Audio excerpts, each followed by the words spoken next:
Hi everyone, আজকে আমি তোমাদের সাথে শেয়ার করব সাপ্তাহিক মাছের বাজারের ভিডিওটা।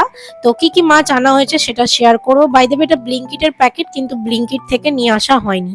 তো ফার্স্টেই দেখো, এখানে রয়েছে চিংড়ি মাছ। এখানে একটু বড় সাইজের চিংড়ি মাছ নিয়ে আসা হয়েছে, এটা 1 কিলোর ওপরে রয়েছে। আর অনেকটা চিংড়ি মাছ নিয়ে আসা হয়েছে, কারণ চিংড়ি মাছটা আমাদের বাড়িতে প্রায় দিনই রান্না হয়, বেশিরভাগ টাইমটাই। তারপর দেখো, এখানে রয়েছে 2 রকমের মাছ। এটা হচ্ছে ভোলা মাছ, আমি একটু মাছের নামটা ভুলে যাই, তো জিজ্ঞেস করে তোমাদেরকে বললাম। তারপর এখানে আছে দেখো কাতলা মাছ, একদম ফ্রেশ কাতলা মাছটা পাওয়া গিয়েছিল, তো সেটাও নিয়ে আসা হয়েছে।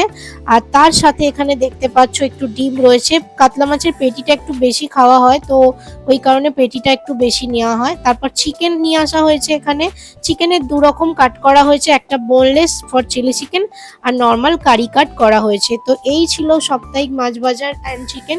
কেমন লাগলো অবশ্যই জানিও।